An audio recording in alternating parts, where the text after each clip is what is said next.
Welcome back to the Win with Dice podcast, a podcast featuring members of the Win with Dice team and continuing this Lancer month, a special guest. Today I'm joined by Ramon. Hey guys. And I'm also joined by Delilah, writer behind the recently released, or partially released, Field Guide to Auric Range. Hi there, thank you so much for having me on the show to talk about my work. It's a pleasure to be here. I always thought my debate on radio would be Coast to Coast AM. George Norrie, return my calls. Well, we'll see if we can set that up for you. I have some very important things to say about Bigfoot. I don't know if we get to that this week because we're going to be talking about a whole lot of Lancer stuff. I'm very excited to get into this. I saw a lot of very interesting things in here. Yes. The phrase "to load a gun with your fingers" is going to be stuck in my head for a while. So, Oh, no one likes the Blue Doctor. I think I do.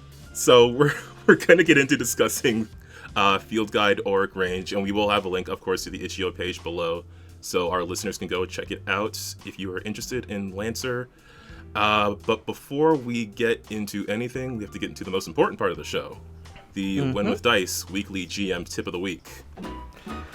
Hello, I'm the guest. I have a tip of the week this week. My tip of the week for all you GMs out there is steal. If you don't have a good idea for a campaign, go find an old movie, just an old action movie from the 80s, watch it, and if it has a good idea, steal the idea. Your players won't know what Omega Syndrome is. They won't know. It's fair game. It's free, the cops can't stop you. Yeah, I mean, especially in home games, no one's gonna come at you for being inspired by something. Yeah. On here, I ran an entire Cyberpunk game based on a movie I found at a video store recently, and it went great. Oh, now I'm curious about the movie. It's Omega Syndrome. It's a terrible piece of shit that you shouldn't watch. I only watched it because I consume garbage as a comfort media. And yet, somehow, it inspires great ideas. And somehow we get here. Brain poison is an important part of an author's diet. Of course. That's how you build up a resistance to it. Exactly. I have talked on here before about how part of the Starfinder campaign I was running ages ago, I had stolen a bunch of elements from the Need for Speed games because I was trying to think of something that's like, what's something I'm overly familiar with that other people might not be? And it's like very basic plot stuff, but it was enough for me to spiral off of. I think it's crazy that you did such a genre bend from Need for Speed to science fantasy, right? Like it was kind of like a left turn there, but it's awesome. So yeah, I just need you to really dislike the villain. For sure. Well, there you go, folks. This is your tip of the week, brought to you by Delilah. Thank you so much for relieving me of 1 week out of the rest of my life. It keeps going until you're a skeleton. Yes. Yeah. So, joke's on you, I'm already a skeleton with Oh, just the meat in the shit. outside. Oh, no. Well, speaking of skeletons, or perhaps a lack thereof when it comes to certain discorporated persons, oh my gosh, I really want to talk about that whole thing and a bunch of other things. So let's get into talking about you, Delilah, and Field Guide Auric Range. But first, I want to introduce you to our guest because I think people who are into Lancer would have heard of something that you have already put out there. Yes, so I do a lot of homebrew. I've been doing a lot of homebrew. I would say I'm like the third big homebrewer in the scene, because you've already talked to Icky and you already talked to Kai, and now it's my turn. I wrote Grim & Sons, which a lot of people are surprised by when I show them Auric Range. They go, oh, you did Grim & Sons too? And they're like, yeah, I did 2 things.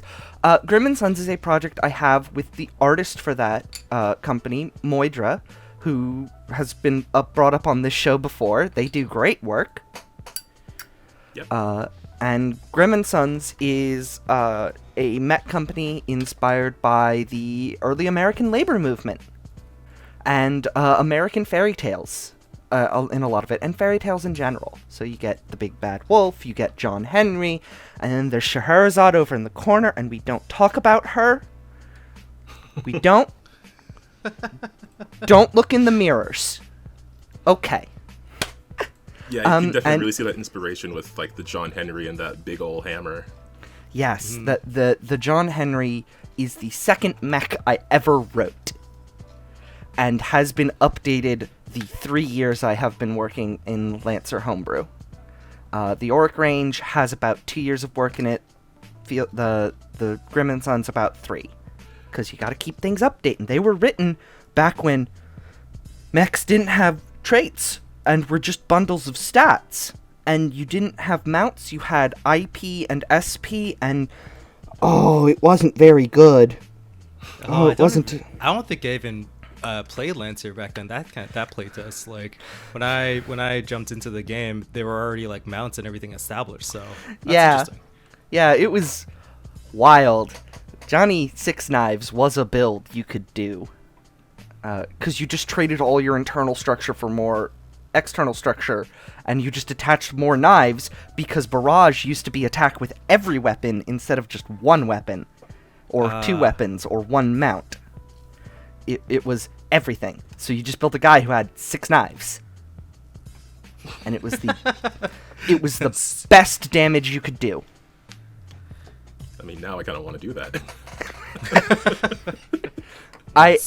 I will see what I can find in the archives for old as hell Lancer drafts. But so yeah, so you've been into Lancer for like a long while, like back like Kickstarter like playtest days. Since about Lancer 1.3. And if the and as a frame of reference, the current extant edition of Lancer is 2, basically. Mm-hmm. 1.3 was the minimum viable that Tom first put out that I found, because I was like, I want to play a giant robot game. I don't want to dig up my Mechton books. And then I started Googling things, and I found Lancer. And I went, this seems neat, and I joined the Discord. And it's just that I did not expect my life to go this way, because I wanted to play a giant robot game, and I didn't want to calculate tonnage by limb.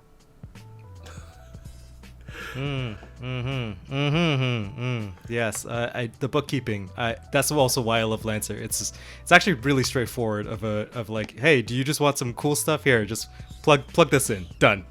Right. Yes, it's so plug and play, and that actually is what made it really easy to homebrew for, is because how plug and play it is. Once you understand the underlying math and grammar of Lancer's rules, you can just pop them out.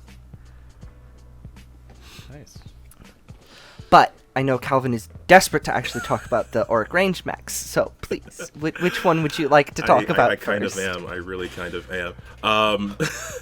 I mean, I do also want to talk about like how your designs may have changed as the game has changed, but maybe we can circle back to that, because I was just looking at the Beholder again. I've been reading through the book, just trying to get a sense of like genre and tone, and I don't know. I think we should probably start there so our listeners know what the heck we're talking about before we get into the specific thing that I want to say. So, I say this a lot in the Discord. Maybe I've made it less obvious in the actual book itself.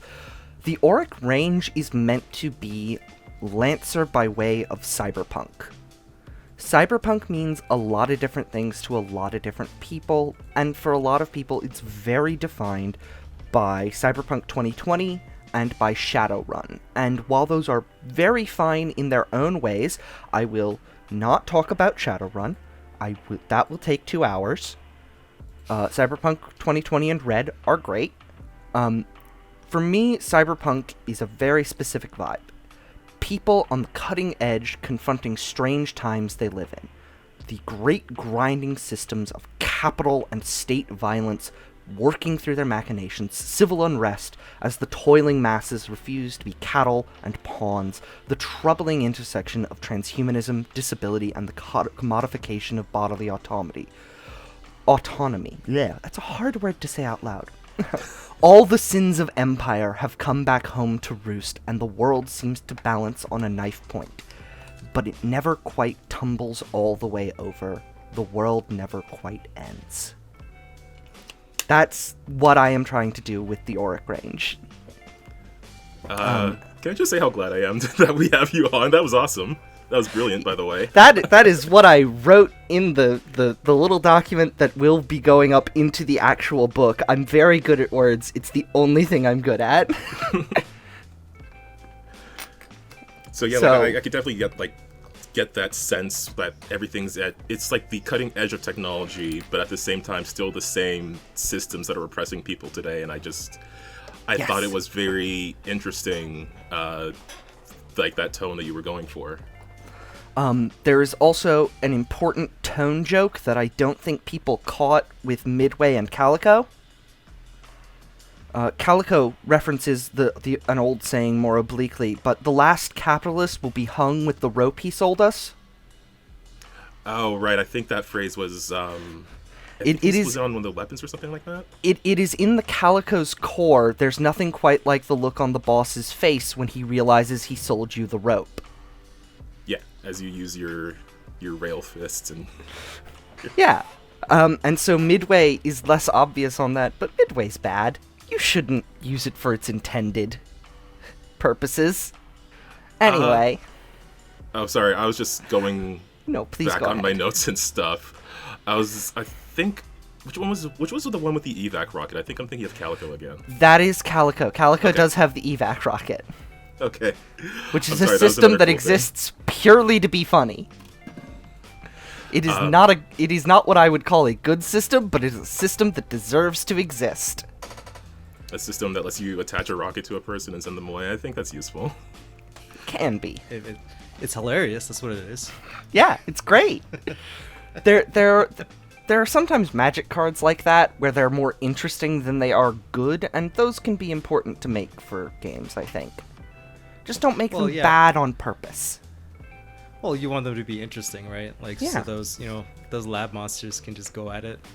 After use, because you just want stuff that like are interesting. So like, the people who just want to see the big numbers go boom, they can go do that. But somebody wants to pull something very specific off, give them the options, right? Right, you have to give the brain genius option, which is why Iskander exists in core. Actually, for a very long time, people were like, you should remove Iskander, Tom, and just make something else. Because for a very long time, Iskander did not have its gravity theme. It was just a mind mech. And people were like, I don't get it. Why is it good?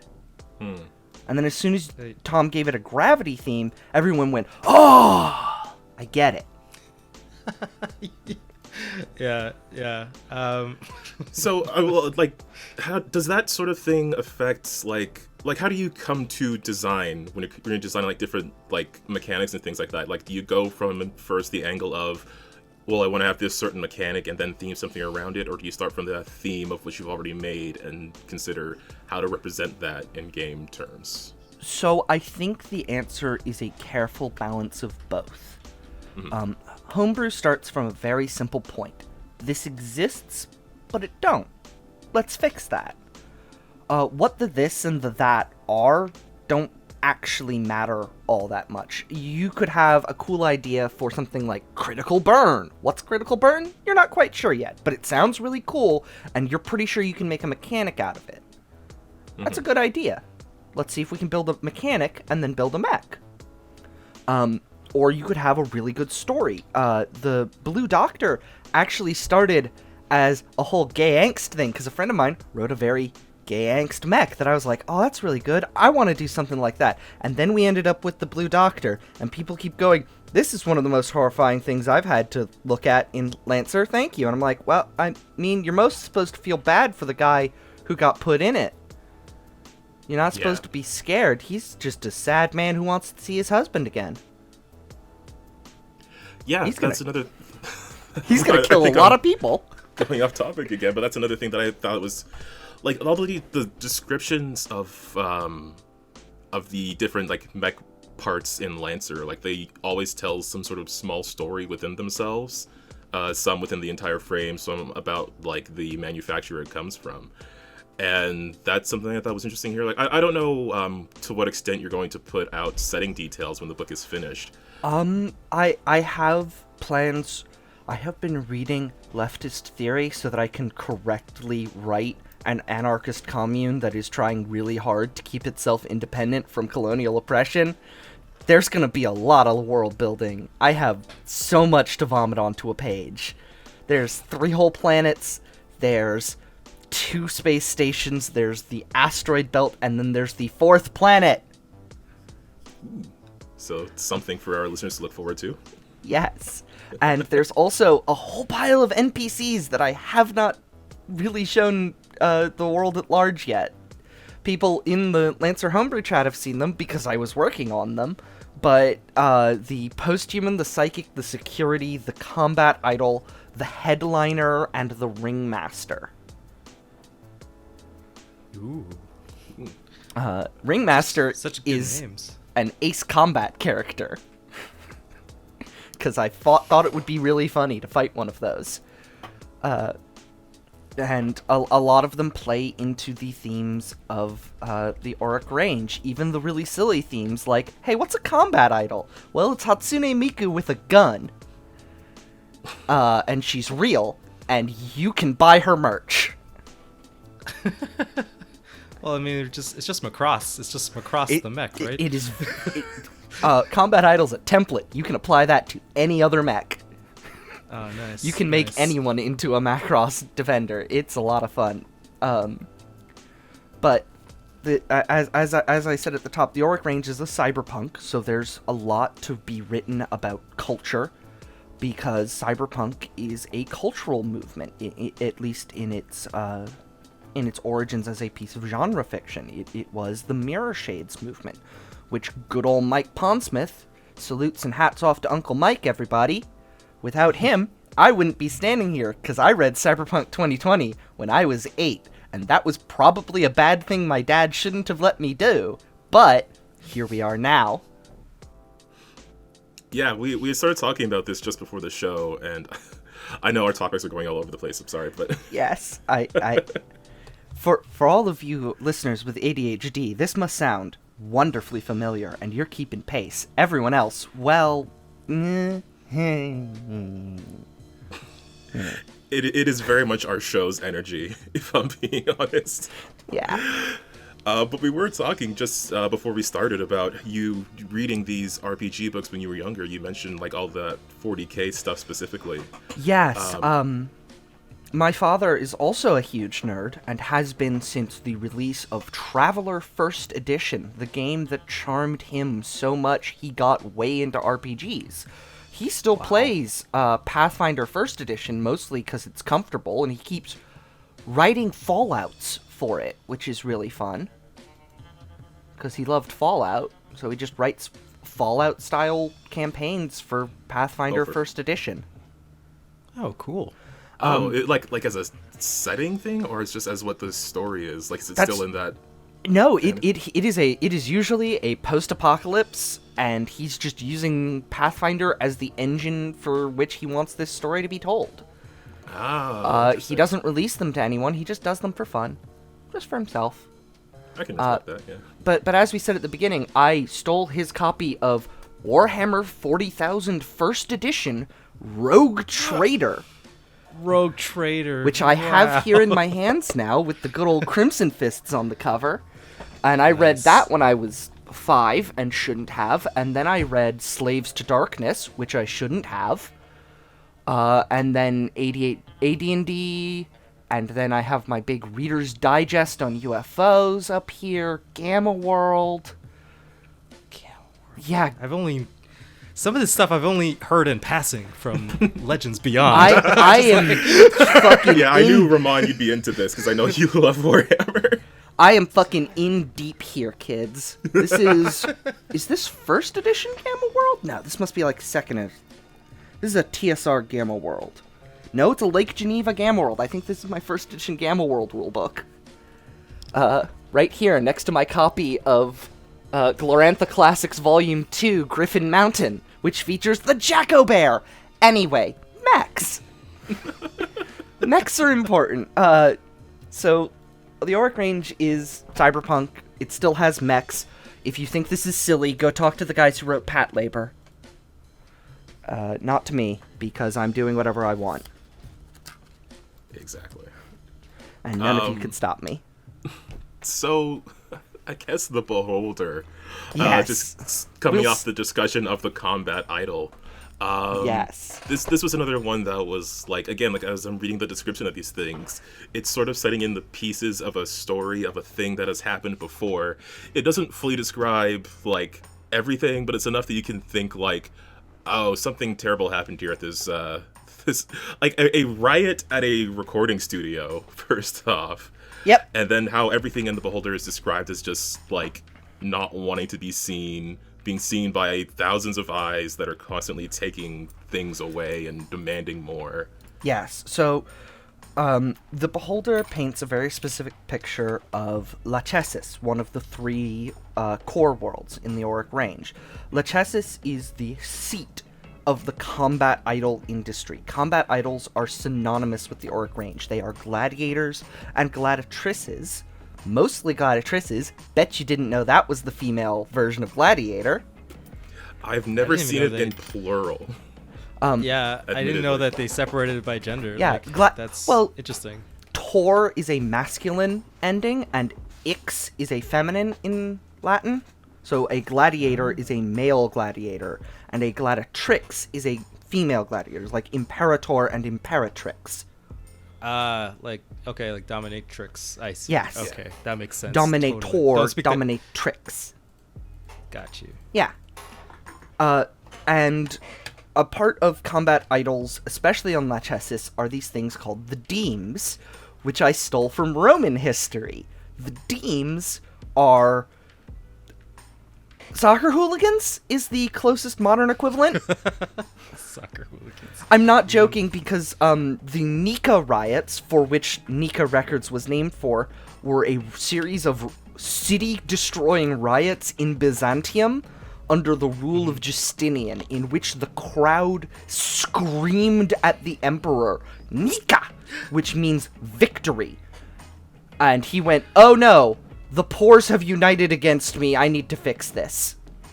Didn't they hold up in the stadium for like They a week they or held up in the stadium for a week until Emperor Justinian sent a eunuch with some money to bribe some guys, so that all of the deems who liked Justinian left, and then the cops came. And by cops, the cops I mean the legionnaires, who murdered everyone. Yeah. Yeah. Well, Because politics... I'm glad that you replicated that. Yeah, because politics don't really change. Humans have the same brain. Even in the future, even in the past, we all have the same basic brain, which means we sometimes make the same mistakes. And Beholder is one of these things, I feel like I do it a lot in my lore writing. It's this thing I've fallen in love with, of painting a picture by implication. Yes. I just recently finished a mech that's not going in any book, I just did it because I could, a Horus Mind Flayer, who is never described. I do not tell you what the mech looks like, I don't tell you what the mech is armed with, I don't tell you anything about the mech, or its weapons, or its systems, except the name and the mechanics. And then the fluff are people talking about shit that's happening. The opening fluff for the Horus Mind Flayer is a series of snippets of dialogue of people talking about lights in the sky. Because the Horus Mind Flayer is a UFO. It is a UFO-themed mech, and so I used implication and I painted a picture of a UFO without ever actually telling you it's a UFO. And Beholder does something very similar where I say, something bad happened here, I'm not going to tell you what, but you can read it and you can piece together the story of Eulgina, a combat idol who couldn't hack it. Because the industry devours people and demands a parasocial panopticon. And so Beholder is an intentional rejection of the, again, parasocial panopticon. And it does this by making everything around it just awful. Just bad. Bad luck, worse luck is one of my favorite invades I've ever written. It's so funny. accurate difficulty and difficult accuracy is such a fun little mechanic, and I'm so proud of it. Wow. Okay. Sorry, that was a lot, huh? Well, no, it's not. It's just very exciting. I'm just like, wow, it's so, you know, I don't know how to explain it, but it's cool, and that's the only word I could come up with. Yeah, I mean, it has such a strong theme. Yeah. I think is what really stands out with a lot of this stuff here is it's very strong in what it's trying to do. I always find it important, and this is, I feel much more obvious in Grim and Sons. I try to build for a fantasy of play. And everything I do should focus around that play fantasy, and that play fantasy should feel good. If you want to play Beholder, you want to be a controller. You want to be a controller who makes everyone else it sucks to be around you, and you set up your teammates, and you just get to sit there and go, haha, you don't get to do shit this turn, fuck you. And that's a feeling, it's nice as a player to get to say no to what a GM is doing. And so that kind of no is what Beholder is built around. As an example, Butcher's Block, I think, is the best example. Does your GM like to use support class mechs? Take Butcher's Block, point at a support mech, and say, no. You cannot target allies with systems, weapons, or traits. You cannot benefit from the systems, traits, or weapons of allies. You just don't get to. Don't do it. Man, I gotta tell you, that could definitely have saved my bacon several times. Right. just thinking, like, I feel like I just had flashbacks to a moment where, you know, I think it was, we were playing Wallflower, and there was just a combo of, like, a priest and, I forget what the class is. I think it might be, is it an Avenger? I don't remember. But it's the one with the shotgun that does more damage. Yeah. And, you know, it killed my character, and I was like, man, if they were just not linked up, that could have probably saved me. Right, but that's also why Butcher's Block is 3 deep in the license. You gotta... That is true. There's a reason I put it 3 deep in the license, is because that is the point at which I think it is acceptable for you to say no to the GM in that specific way. Earlier in the license, there's things like, Deaden Limbs. The target takes +2 difficulty on all reactions until the start of their next turn. That doesn't seem super useful unless you've ever played against an Ultra Archer. True. Because suddenly the Ultra Archer can't hit shit during his off turn because the Ultra Archer just does shit during the off turn instead of on turn. That's how archers work. And it's saying no, but it's not taking away the option, and that's the important part, is the GM can still push through their tactic if they're lucky.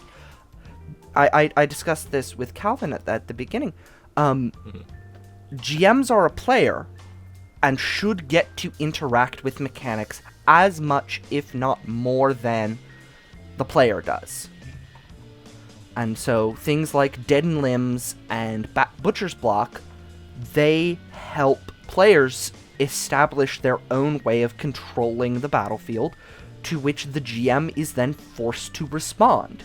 Now, the GM, of course, has more information and can just make an encounter that beats the players because fuck you, but that's not fun, so we don't do that. This is simple. We respond to what the players do when we present them with our challenges, and we work through to create something that is fun and challenging for everyone. Yeah. And that's Beholder. Yay!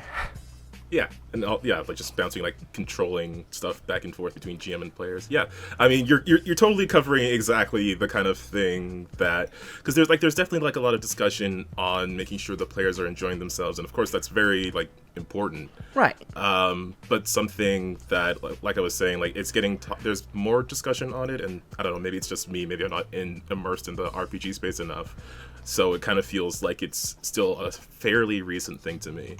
Like in the last couple of years or so, that more people are just pointing to the GM as a player who will have like things that they care about as well. They have their own fun that they want to have. I think people too many times assume it's just like a position of power that's totally, completely removed from everybody else involved in the game. Yeah, and that's not true or right or good. Come on, kids. I believe in you. Is there a mech that you particularly like, other than the Beholder? Is there someone else you want to take a peek at for your audience? Well, if we loop back to the good old Blue Doctor, the concept of a discorporated person, Yes.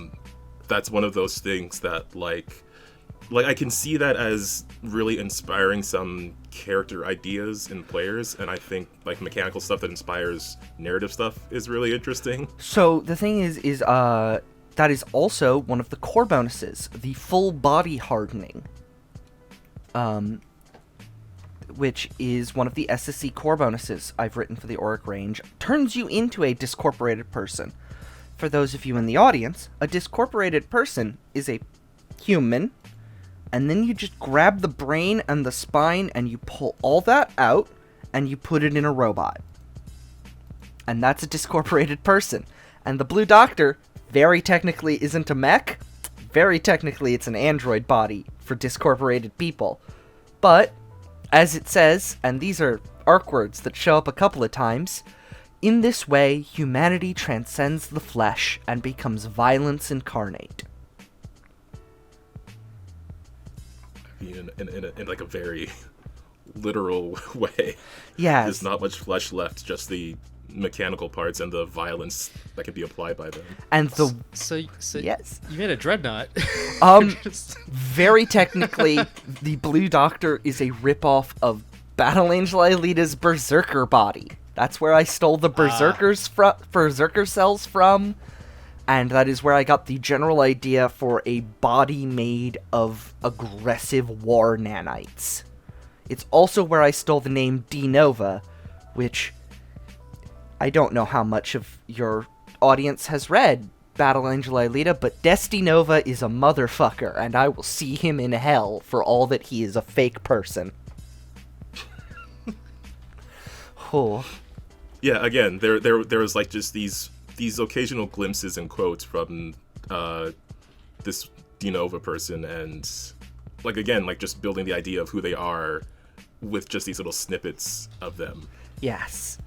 All of the quotes on the Blue Doctor are from the perspective of the first person to survive installation and training. And he's a very sad man who really just wants to see his husband again. Because a friend of mine wrote a gay angst mech, and I went, oh, I want to do one of those. And then I made Blue Doctor, and everyone I hand it to goes, oh Jesus, what have you done? Blue Doctor's actually undergone a lot of changes recently. It used to have a kind of finicky core power where it could release a blast of nanites, absorb material from enemies around it, and mutate. And while that's really cool, and I still want to use that idea somewhere, it just didn't work. And so now it has essentially a better brace. It's allowed to attack when it braces once per scene because it has the efficient keyword.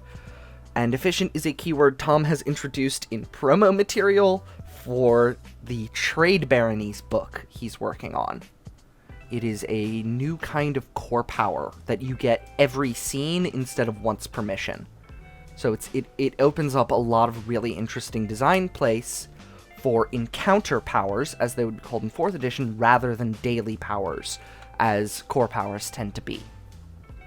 Yeah, I like that a little bit more because I find players hold on to their core powers, even though, like, you know, it could really help if they just use it. Well, yes, but here's the thing. Even with 4th edition Dungeons & Dragons, which Lancer takes a lot of notes from, I've found that players are really hesitant to use encounter powers unless they have a second one. Because Really? they think, I only have one of these, I have to save it. When it comes back at the end of the encounter, bud, just spend it. True. Well, that is fair. I'm not that player. Right. That's definitely not me. So- I'm always like, put the flash on. I want to be the coolest kid on this battlefield. Well, you know? maybe Blue Doctor and Forget-Me-Not will be for you, because they're the two who get efficient core powers. Blue Doctor is the prototype, and Forget-Me-Not is the production line of Berserker Cell mechs. Both of them are bad. Kids, don't wire your spinal cord into a robot. It's not good for you. Right? Additional note from the Clotho Medical Board, winners don't do lycanthropazine. Which is a thing I'm working on as a pilot gear, because fuck it, weird sci-fi gets to be weird, there get to be werewolf drugs. Let's go. Yeah. That's the fun of cyberpunk, is you could say something exists, like werewolf drugs, and then you say, okay, so here are the social implications of werewolf drugs existing? Just like the ads for like your teenagers. Are your teenagers? Where are your teenagers? Right? Are your teenagers doing werewolf pills? Yeah. Have you talked And in fact, about these drugs? and in fact, there are teenagers doing werewolf pills on one of the space stations. It's a plot point. It's You gotta introduce us somehow, right? yeah. Sci-fi should get to be weird. Don't restrain yourself. Lancer's already so weird, it feels really strange. Lancer's core setting has 5 AI that predict the future just by kind of existing in a weird half-conscious state where they interpret every voice they hear as the voice of God. Why would you ever go just do a Call of Duty in space in Lancer, you know? That's part of why I've written the Auric Range the way it is, because, hey, if you wanted serious mill sci-fi, well, technically Soldan's over there, and also is still weird. But, kids, who wants to talk about how the state will transform people's bodily autonomy into a means for violence? We're going to do this by making you fight a giant cat girl who has just become pure war. Everybody loves the post-humans.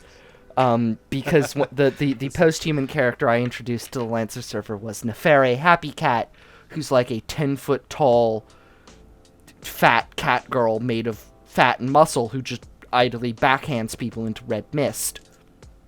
People love that. Sweet. But yeah, like that's something I really like about the setting is like you can lean into these almost absurdities, but they work. I mean, like, because you're dealing with things that like in many other games would basically be magic. It's what I really like about sci-fi and something I've been trying to, because I've been part of why I've been enjoying talking to a bunch of different Lancer creators is I've just been trying to put together like a single one shot, and I've been like double and triple thinking everything. And I do like some parts of the grounded stuff, but I really wanted to get into like some of the other elements of Lancer as well. And I don't know, it's just been really interesting talking to people who have written like these very long and interesting books with like settings and mechanics and stuff, and I've just been struggling to make like a 3-hour one shot. I mean, it's probably gonna be one encounter. I did a one shot of 3 encounters that was the attack on the pirate sun, in which some space pirates had claimed a Dyson panel over a sun, and it was 1,000,000 mana if you could bring in the head of King Kull, the Pirate King. And so I ran players through Recon. What? What? That's crazy. Okay, but it gets crazier because I started very simpler. There was a recon mission in which they had to infiltrate the Dyson panel. Then they had a breakthrough mission where they had to fight their way through the pirate defenses to get to the other side of the Dyson panel, where they fought King Kull and his Solar Titan, which was an exotic Goliath that I upped to size 4 that could walk through the magma of the sun as the players fought on the industrial platforms that were buried into the sun's ocean of fire to harness energy out of it. Oh my gosh. I might have to yoink that. That's really good. Right, but did he transform too? Because I want him to. no, but the Solar Titan was an elite exotic Goliath, and King Kull was an ultra pirate berserker. Oh my god! I hope you just like yelled out attack names because it felt like it needs to. Like, just so I amazing. did That's so have awesome. the Solar Titan grab the Atlas player and fucking slam him into the ground again. Just swat that motherfucker out of the air. But The irony of lifting something called Atlas and then slamming it down. yeah, but here's the thing: is that everything I just described, I did with nothing more than one math tweak and core book materials. Yeah. We had... I did nothing else. That was very technically a vanilla Lancer game. That is what I ran to introduce, like, 3/4 of my players to playing Lancer, and then we went right into the Zenith of All Things tournament, in which they and some other friends of mine got together. We started a game, and the party is a Union team fighting in a trade baronies mech fighting tournament, where the prize is a wish granted by the Prime Baroness. What? Are we just doing G Gundam now? That's so good. And Killer. so the players, as a Union team, their wish is that Free Sanjak becomes a recognized member of the galactic community. They have to go through a tournament to actually like get rid of slavery. Yes, they are in a fighting tournament to get rid of slavery, and I have introduced one of the upcoming villains, who is a hyena shark eugenicist who wants to steal one of the players' brains so that he can make the ultimate warrior. Solid plan. Definitely makes sense. Well, because he wants to clone her, but she's a cyborg, so all she's got left is her brain. I see. Oh, okay, so limited options Now- then. That's all now last it makes piece of flesh sense. there is. Yeah. Oh my gosh, that is brilliant. Yeah, so I am fully in the school that you should just do whatever for sci-fi. You can justify it later. And, like, I know that saying the prize is a wish granted by the Prime Baroness, that sounds like fantasy, right? A little bit. But stop for a moment and consider how much capital the Prime Baroness of the Karakan Trade Baronies controls. Yeah. Most anything someone asks of her can be done. Just with a snap of the fingers. She is that wealthy. A wish is the only prize she can grant that she feels is worthy of her position as queen of everything, you know? Exactly. And- Like it's... Oh, sorry. Go ahead. And I've established in the lore that it's tradition that no one except a baron has won the tournament for 100 years. And the barons all politely decline the wish because they don't want to impose on their monarch. That's so polite of them. Right. Also, because they know if they wish to be the prime baron, they're going to be murdered. Well, that would make sense. That's exactly what they actually want. Yes. This is the goal of all barons to be the prime baron, right? Yep. but it is both a show of wealth and power and also a show of her control over the trade baronies. And now the players are just going to ruin everything by saying, hey, slavery needs to stop. You have to grant our wish. Oh my god. Again, yeah. I basically stole this plot from Battle Angel Aelita, the Zenith of All Things tournament, the ZOTT, in which it's a martial arts tournament that is also a war games that is run by the Orbitarian Confederation, and only Venus and Jupiter keep winning it. And since Venus and Jupiter are already recognized states, they don't need the prize of recognized statehood. Right. And you get all sorts of fun things. There's a lot of fun to be had in embracing the weird and the artistic and the deeply psychotronic, which is a word that I love. You gotta just be weird with it. You know? I have this whole little write-up about the weird things that I want in Lancer. AIs so advanced, their predictive algorithms allow them to behold the wheel of Dharma. Martial artists trained in the tank-killing arts of Cybernetica Ares. Psionic anti-fascists waging a war in the asteroid belts. Immortals with 100-year plans that are soon to come to fruition. Orbital cities with Venetian canals and, like, aquaculture all around them in zero gravity. You know? Oh, that would be pretty sweet. I mean, yeah, like, again, like, there's just so much you can do with this genre, and even just within the quote-unquote canon bounds of this setting, of the setting of Lancer itself. Mm-hmm. I do remember, Calvin, you did want to ask me questions about Psionics, so please go right ahead. I do have an explanation. I feel like I've lost track of what I was going to say. This has been... I don't know, I normally try to be more organized when we're doing podcast stuff, but this is, this is very much stream, like gaming stream, Calvin, which is just like saying whatever, because I'm just really enjoying hearing everything you have to say. Yeah, so let's talk about Psionics then. Yeah, so the Auric Range introduces Psionics, which I feel like a lot of people, when I say it's cyberpunk, they don't expect psychics, which is weird to me, because Akira is right there. Yeah.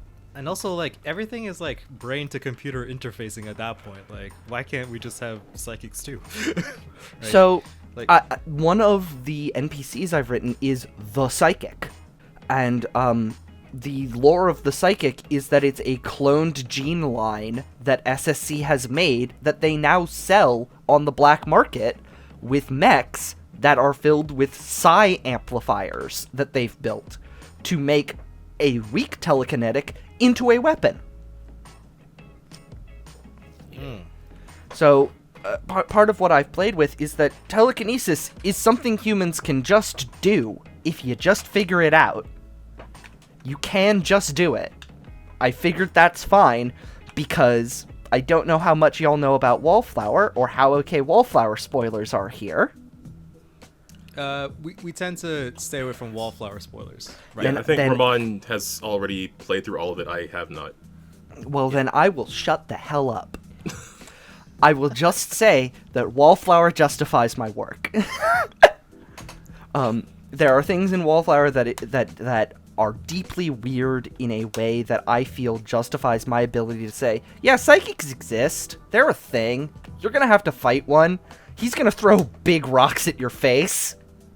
Because I based the Psychic on Akira in terms of fantasy for the GM. Because, like, yeah.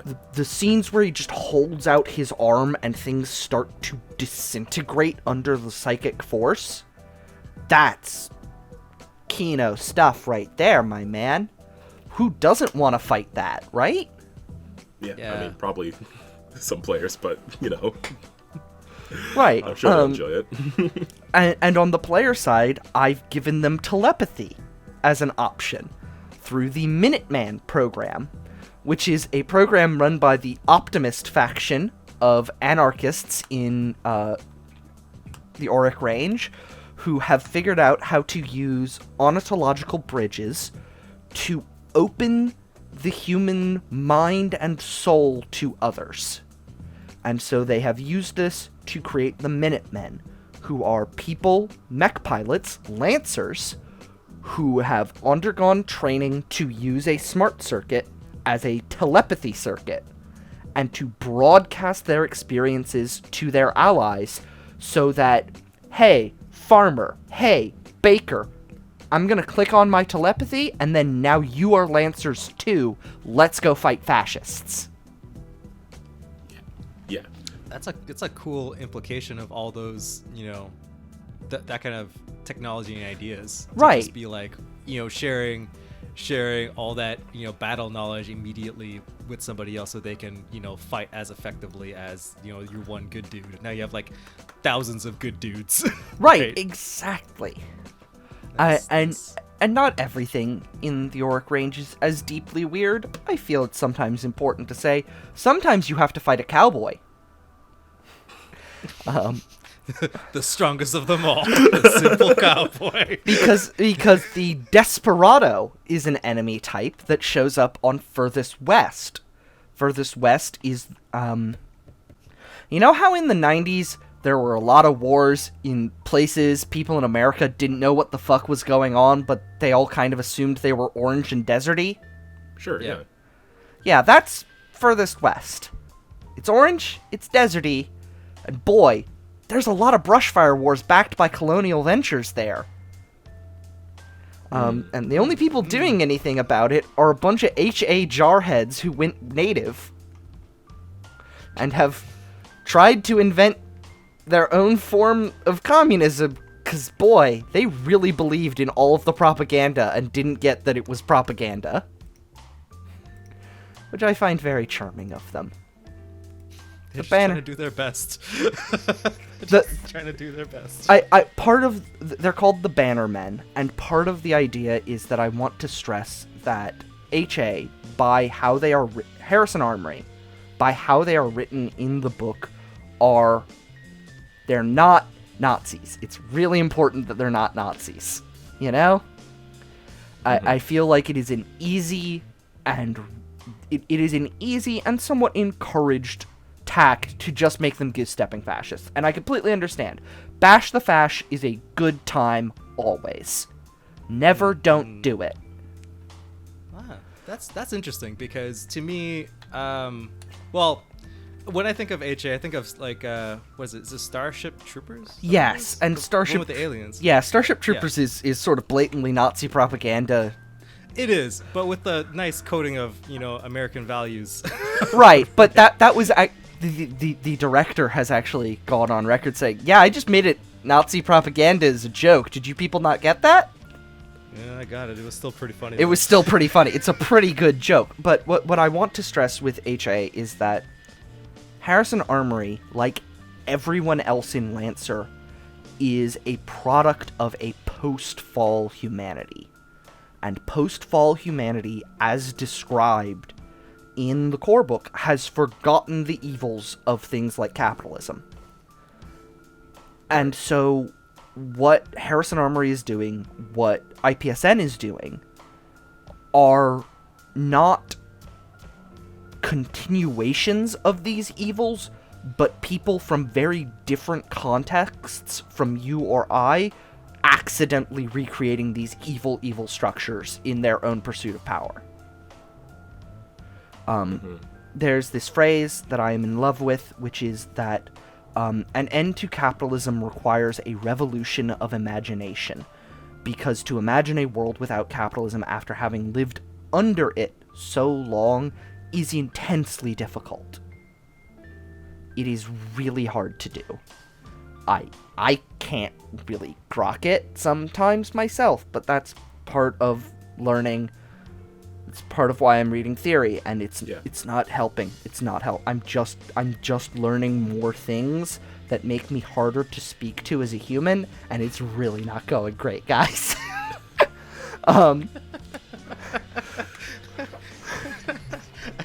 I just like to imagine that you're just kind of like seeing through all the cracks. You're like, wait a minute, this doesn't add up. Oh, fuck. Oh, no. But Harrison Armory is recreating authoritarian and somewhat fascist ideals from a completely different context from the context you or I have. At worst, I would, at best, I'd call them tankies, They are authoritarian, but they are also pretty deeply communist, where they say, yeah, everyone gets a house, a bed, food, and a job they can, be proud of doing. Mm-hmm. And because you are a member of the Harrison Armory state, you get a profit share of the company. You are a citizen. Now, if you aren't a citizen, well, you can work at becoming a citizen, and then things will be nice. But if you're not a citizen, it is the same structure coming from a different direction, if that makes sense. Right. And so the Bannermen are meant to show how the other direction that Harrison Armory, at the very least, its grunts are coming from. Because the Bannermen are a bunch of dudes whose grandfathers swore an oath, I shall make this world unto Eden, so that Cradle weeps with envy. And the Bannermen have never forgotten that oath, and never given it up, and when HA went, hey, this little planet we assigned you to is currently going to hell. Would you like to leave? The Bannermen said, boss, we made a promise. And the bosses went, you did make a promise. Would you like to stay? We would like to stay. Here's some mechs. Bye! Good luck. And now the Bannermen are very technically the best people to live with on Furthest West because they have large guns and they have tractors. And if you live in a farming community, a tractor's a really good thing to have. Yeah. And the Bannermen will roll up, shoot the local strongman in the face for being an asshole, and say, hello, would you like to join the workers' masses and own the means of production? We're going to give your community a tractor, and every so often, a guy and a robot will come by and make sure there's no bandits. Bye. I mean, I like that they are still doing the good old HA work, right? Like, the thing that... when you sign up and be like, you're gonna go and improve people's lives because that's what you believe in, right? And they're still doing that even though the place has gone to shit. The place has gone to shit, and they have. Part of what I've been struggling to get across in the fluff for the Bannermen is that while they consider themselves members of the Harrison Armory state, I guess, they have a national pride for Harrison Armory. They are native to Furthest West at this point. They have been there as long, if not longer, than every other colonial group. And they have been not raping, looting, and murdering everything like the bandits have. And the bandits have been getting money from Clotho, Lachesis, and Atropos to do all the rape and murder and things because Cold War shit. Cold War shit. Cyberpunk is kind of inalienably tied up with Cold War anxieties, so there's Cold War shit.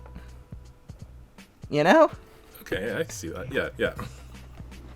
So, what kind of interactions, I guess, to look at this from a game point, what can players really expect to do in that sort of space?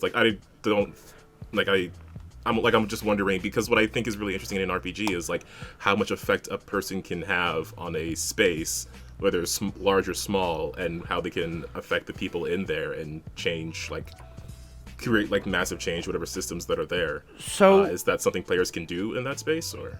I have this intention to write that. Describing what I want to do is kind of hard because it's a little weird, and I feel like if I had a picture I could explain it, but I can't draw for shit, so I'm just going to do my best. I intend each little zone, the Three Sisters, Ladon's corpse, the space stations, and Furthest West, so 6, call them clocks. There's going to be 6 little clocks where I tick off how badly things are starting to spiral in each zone, and generally used as a GM tool for, hey, are your players fucking around? Here's some ideas for how it can spiral. Here's a clock to help you measure how far things are spiraling. Eventually a war or a revolution is going to happen basically everywhere in the system. The players can be responsible for that. They can be trying to stop it. They probably should be trying to help it. Stop war, encourage revolutions. Pro tip, everybody. An additional tip of the week. Additional tip of the week. But generally I want to basically build a playground with a lot of tall little towers and then hand it to the GMs and say, okay, if your players kick over the tower, that's a good thing. Tell me what happens when they kicked over the tower. Because I have an idea, but I don't know what the context of the tower kicking is, and you do. You know? Okay, so you're just like putting in like the timer, but leaving space for GMs to figure out like what should be the consequence of this action because they know the cause of the action since it's in their. They know the cause, they know the context, they know what the players intend to happen when they do something, because players always intend for something to happen when they do something. They have an idea of how this is gonna go. And how closely the GM's response is to their intention usually gauges about either how well your players know you as a GM, or how well your players understand narrative arcs. You know? Oh, by the way, third GM tip of the week, if you want to write a week-to-week action story, go watch pro wrestling. Not kidding. That is true. I think pro wrestling has the best, storylines out there. There's so many ups and downs, right? In terms of week-to-week storytelling, you cannot do much better than wrestling. So much so that I have a friend who reads a lot of shonen manga, and they send me their recommendations, and then I read them, and then I dissect them as though I was dissecting a wrestling promotion. Because the same basic loop in wrestling is the same in most shonen. There's a guy you want to see win, he'll win eventually. There's guys you don't want to see win, they'll lose eventually. You just have to balance those two things. Just balance the in-between. Okay. I have never heard this before. I never thought of that. You've never thought about... Okay, well, let me give an example. Well, I mean, like, in terms of just from the perspective of comparing shonen to wrestling, but yeah, like, in terms of having your quote-unquote good guy overcoming the quote-unquote bad guy. Right. Here's what I think is a great example. Frieza is a great wrestling heel. Yeah. Yeah. Frieza's a great wrestling heel. He is established, but he doesn't do anything. All his minions do. So as you work your way through the jobbers to get to Frieza starts to look scarier, because the jobbers get stronger and stronger. Right? Okay. You go from whoever they fight when they first get to planet Namek to the Ginyu Force. And the Ginyu Force are a little scary, but they're still kind of more funny than scary. And then you start moving up and up and up, and then you get to Frieza, and Frieza's like, oh, I have to get out of the chair. Dead! Yeah, it's true. And Frieza has been killing people in his chair for most of Planet Namek, like the whole season. Frieza has been having squash matches with his own guys where he just murders them for failing him. And that establishes the threat. And then you get to Frieza, and the Frieza arc is just a massive fight that just keeps going with these ups and downs. It's like a wrestling match. Wrestling matches are told through not the promos. The promos are important, though. But through the actual ring action and what is called ring psychology. I think about how stories are built so much, and that's why I'm like this. I'm so sorry to go off on a completely weird tangent, but... No, oh my gosh, I love this. But I think it is important to understand fiction at a deep level if you're gonna be writing something like a field guide. So I do. Because I have to understand what kind of fiction I want the setting to create, and then I have to properly create the tools so that GMs understand the stories I want them to use this for. Because not every book will be good for every kind of story a game might want to be. The entire reason one of the planets exists, Lachesis, the combat idol hub, the glittering neon and gambling, is there so that players and GMs who kind of just want to do a dumb, light, fun thing where they play a gang of combat idols rising to the top of the charts, you can do that. I completely understand. Please do that. Please. If you just want to have a bash the fash story and fight the cops on a Tropos, you can do that. You could just do that. You don't have to engage with the entire setting as one. But I want you to understand the kind of stories each part of the setting is designed to tell. Okay.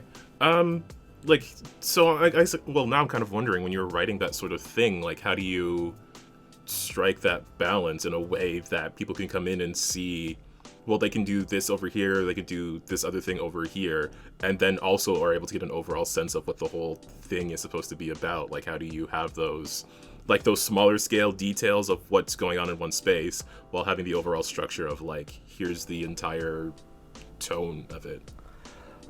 By writing a lot of words and being really blunt and telling people to their face what I want them to do. Fair. I linked for us this whole manifesto I wrote about 4 GMs about what I want them to do. A manifesto for aesthetic and intent. Game Master's introduction.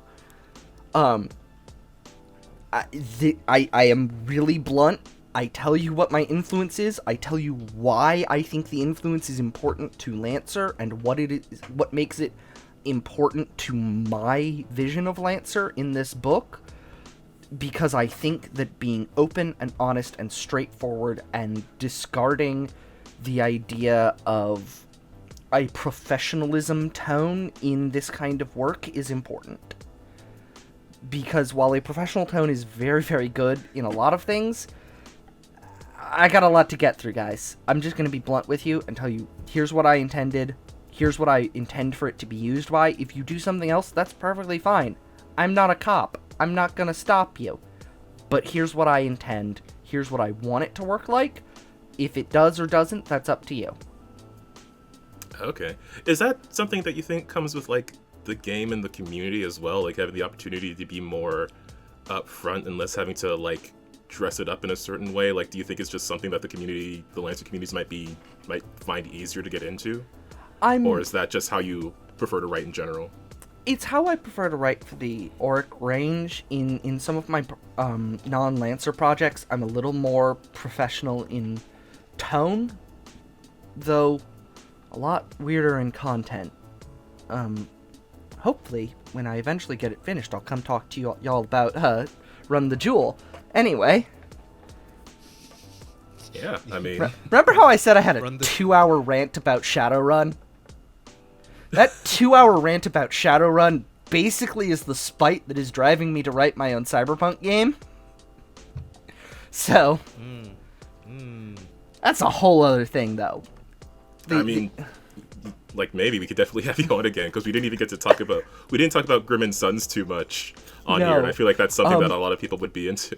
Yes, and I would love to come back and tell you all about Grim and Sons. I would want to bring my artist on as well, because Grim and Sons is really one of those projects where, yes, I did a lot of writing, yes, I've done a lot of mechanical design. Grim and Sons was my breakout project, and all of that is, frankly, because of Tim Moidra, who did the art for me as a friend, and just said, hey, I like these robots, I drew them. Here you go. And having art makes people look at your stuff more. All I've got is prose. So I have a little harder time getting people to buy in when, frankly, all I have is very pretty words and very well-designed mechs. You should give me $10 for them, please. Yeah, like, that's completely understandable, because, I mean, when you have the artwork, you can see not only what the thing is supposed to look like, but you also immediately, well, I mean, depends on what the art is. I don't know if I want to say immediately for everything that exists, but it's easier to get a sense of like, what is this supposed to be about? What sort of tone is it evoking? What sort of characters would exist in this space? What sort of mechs would exist in this space for Lancer specifically? Right. A lot of my prose work. You mentioned one of the Blue Doctor's pieces of fluff from the ever favorite Heavy Revolver Midnight Blue. It's quite a thing. Nope. Midnight Red is the Blue Doctor. Midnight Blue is the Forget-Me-Not. It's quite something to load a gun with your fingers, to shove a finger into the chamber and snap it off, letting the cells shape a bullet. This body grows parts back like nothing else, but you have to feed the cells. They want to find new things to eat, and the revolver is all ceramic. They don't like ceramic, they like meat and metal. I have to write things like that because I don't have pictures. If I just drew a picture of a mech sticking its fingers into a barrel, you'd be like, what's going on there? If I describe that a mech, which I have described as human size, is flipping open a revolver, shoving its fingers in and snapping them, and then growing new fingers, that's something I could only do with sequential art, but I can do it with prose, and I can do it in the weapon fluff to outline the idea of a weapon, and to outline the idea of what it's like to be in a body designed to kill. Yeah, like it's just it evokes such a fascinating image. Just that idea of just like you stick your hand in the gun, you twist a bit, and then just snaps off, and then boom, there's your bullet, and then they grow right back. And yeah, I mean, I don't even know what that would look like as art, other than having to do it sequentially. Mm-hmm. I think that it's kind of crazy that that was. I mean, it's so evocative, but to me, it's like, but you could just buy bullets. I think it's kind of nuts that you're like shoving your fingers into the guns, and you're like, oh yes, my body is just. You could have just been a gun, like the shape. You could just become a shape of a gun. But I like that. It's all like it's so extravagant, right? The whole thing where you walk it into a place, you're like, right, with your finger gun.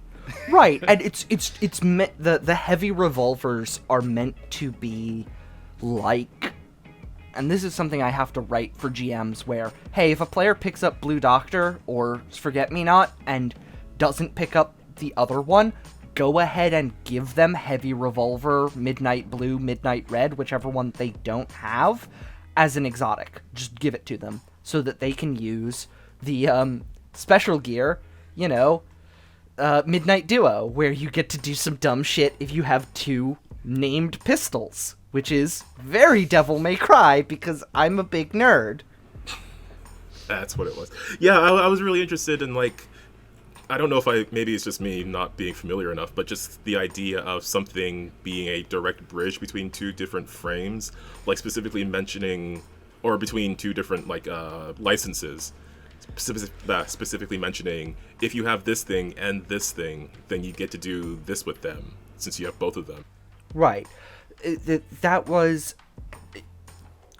They are actually the same gun on two different licenses, is why I want... Is because, okay, this was a whole thing that I worked on for like 2 months, trying to figure out how to make red and blue both good and both usable, while staying within the same mechanical space, and while staying within the same narrative space. And the mechanical space was way more important because Midnight Red was the first one I wrote.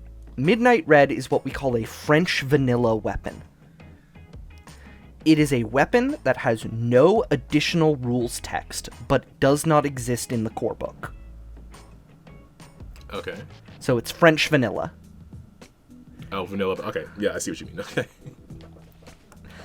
And so, attempting to design a second French vanilla that is completely different from loading 1 kinetic, 2 burn, 5 aux cannon is...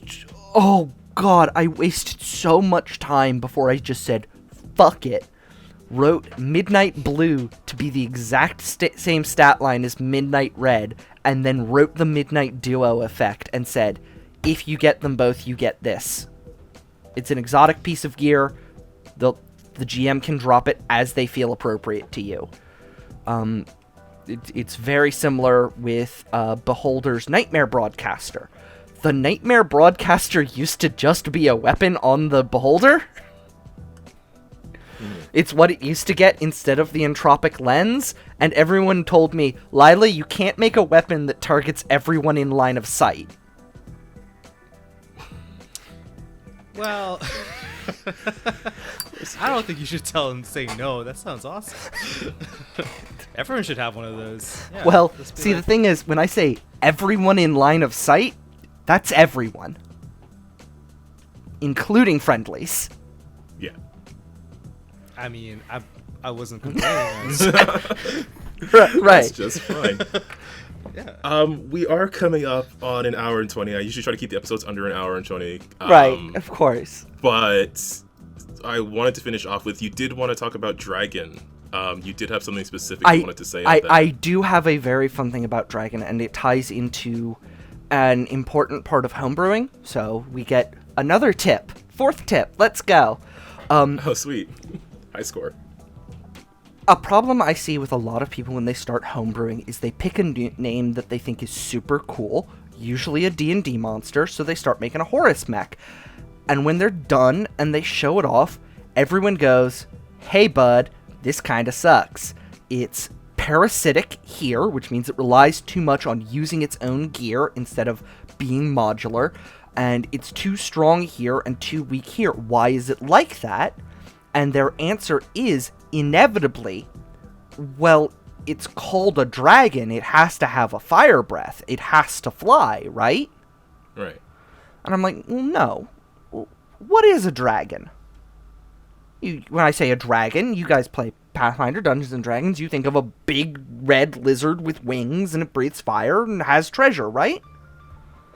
Yeah, but fire, ice, whatever. Yeah, but if we go back a little bit to medieval artists, specifically paintings of St. George and the Dragon, St. Georgios, he was Byzantine. The dragon he's a saint for slaying is an awful little thing. It's a horrible little goblin thing, and you're like, what the fuck is that? That's not cool.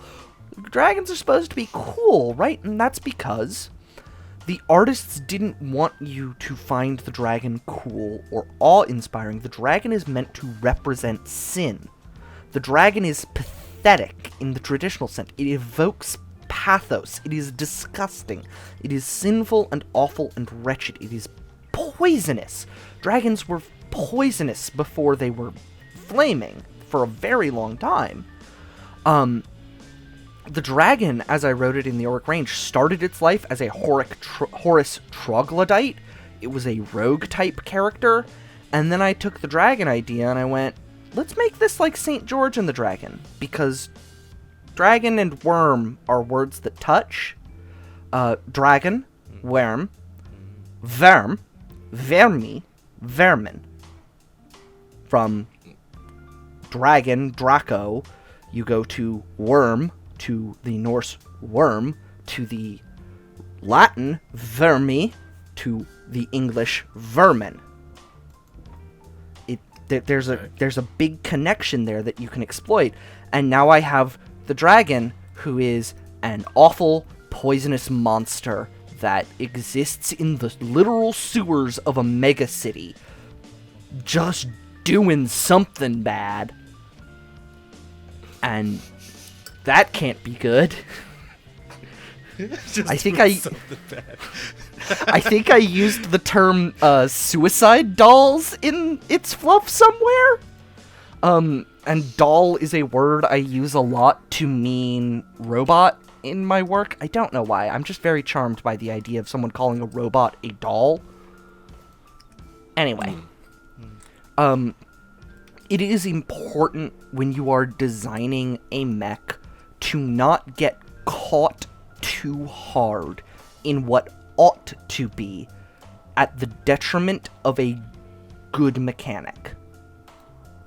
You know? Right. Like that's so that's what you're describing as people doing. Like they get stuck in it should do this thing, but then it gets in the way of like making an actual good game mechanic. Yes, they try to make it do too much at once, and it doesn't have a class fantasy other than, well, you could be a dragon like in D&D. And I'm like, well, a dragon like in D&D isn't actually very fun to play. That's because most D&D games are bad. Most of them. I'm one of those people. 4th edition or AD&D. Let's go! And AD&D only because I'm brain poisoned. Thank you for having me. I'm sorry for wasting so much of your time with Tumble. Not at all. Oh my gosh, that's actually a really good point in regards to like homebrew design, especially when it comes to NPCs. And I want to say other things, and I'm trying to catch myself because we are over an hour 20. Okay. Yeah. All right. And this is going to be exhausting for future Calvin to edit. I'm sorry, future Calvin. Oh no, I throw things on future Calvin all the time. He's used to it by now. But yes, this was really good discussion. We are gonna have a link to the itch.io page below, so you can go check out Field Guide Auric Range. Also check out Grim and Sons while you're there. And there is, I think is it like a playtest for The Run the Jewel? There, Or like a teaser? There's a teaser of the life path for Run the Jewel, which is about 70 pages of me exposing you directly to the brain poison and number stations that live in my skull. If you like esoteric cyberpunk, I very technically have one in the works for you. Thank you again so much for having me. Go give my friend at Moid Does Art some money. Give them money. They draw robots. Who doesn't like that? You can find me at the itch.io page. They're going to link at the bottom. I also have a cute game about witches playing poker if you want that. Hey. Bigfoot owes me an eighth of weed, so if you see him, please tell him that I expect it, and I have had a wonderful time being your guest. Yeah, you're on call, Bigfoot. Now you gotta. Yeah. You gotta. Bigfoot, you're all on call. Blast, man. Yeah. So yeah, definitely go check out that link. We also have links to our other stuff below, including we have a previous Lancer stream, our gaming stuff.